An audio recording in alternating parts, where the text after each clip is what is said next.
Hello po sa ating lahat. Muli nandito si Sir Jeming para magbigay ng kanyang komento sa mga trending na nangyayari sa bansa natin sa kasalukuyan. Naintriga lang ako dito sa naging response ng Senate President with regards dito sa impeachment complaint na naibigay sa kanila ng House of Representative. So kung titignan mo with regard dyan sa impeachment complaint, tapos na yung trabaho ng House of Representative. Medyo na-delay, but then up to this time, natapos na. So, yan ay naibigay na sa Senado. Kaya, at this point in time, ang trabaho ay nasa Senado na. Ang ibig sabihin, dapat ang Senado ay mag-conduct na ng impeachment trial.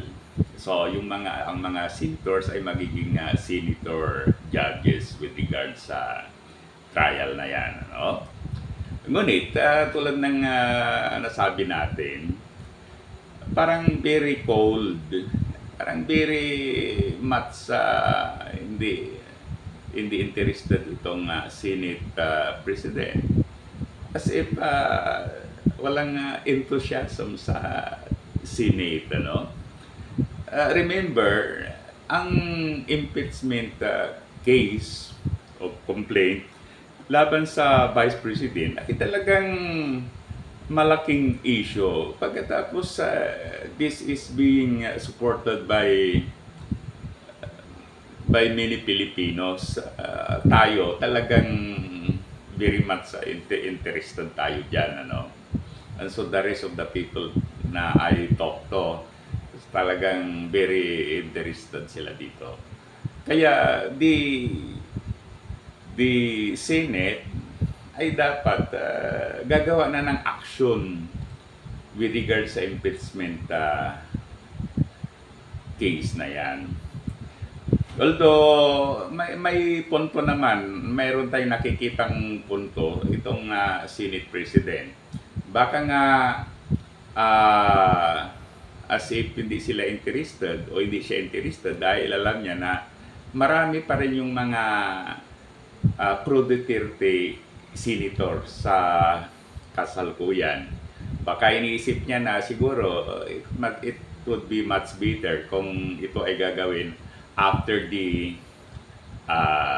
midterm election kung saan maraming may mga pro Duterte senators na maalis. So may punto rin dyan. But then, naisip natin, tulad ng isang kasabihan, strike while the iron is hot. Okay, habang mainit pa itong issue, then dapat gagawa na ang Senado ng action with regards to this. Kasi habang tumatagal, ang mga tao ay hindi na interested, makalimutan yung mga issue. Ito, parang wala lang.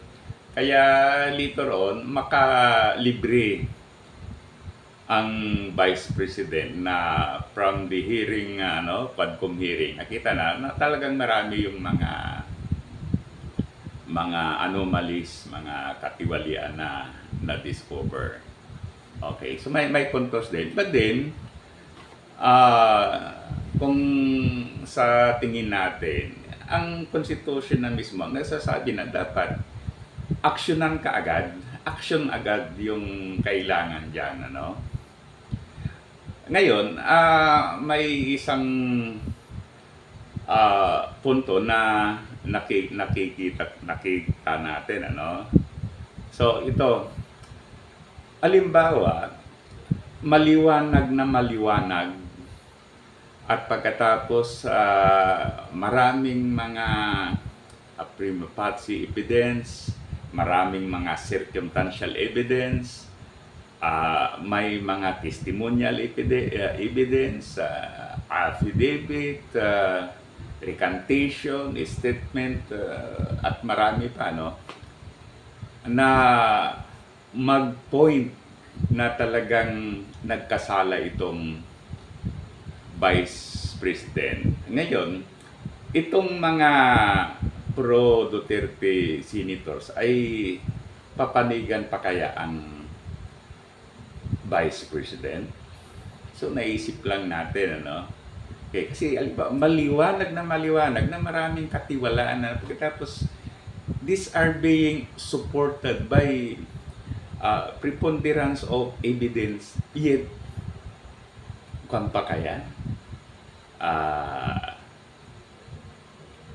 ililibre pa kaya itong Vice President. So naisip na lang natin, no? Kasi kung despite that maraming mga evidence, yet inililibre pa yung Vice President, talagang grabe na talaga itong mga pro-Duterte senators. Bagamat mayroon akong alam dyan na kahit na anong mangyari, magiging pro-Duterte yan itong si Senator Padilla. Kasi sa tingin ko talaga, hindi naman talaga senator yan ng mga Filipino people, kundi senator ng mga Duterte. Talagang kahit na maliwanag sa palagay ko, still, ilibre pa rin niya yung Vice President. Sinabi na niya, ano? Okay, but the rest, may mga kwan dyan, siguro naman mag-iisip dahil sa mga evidences na mai-reveal. So, yun ang naiisip natin, ano? Kaya, pwede rin sigurong asap na yung impeachment trial. Asap na. Dahil that's one way na talagang maayos natin ang sistema natin dito sa Pilipinas. Inasabi nga, ang isang problem natin, our justice system. Hindi natin ma-implement yung mga batas natin. Etc. Ngunit maliwanag na may mga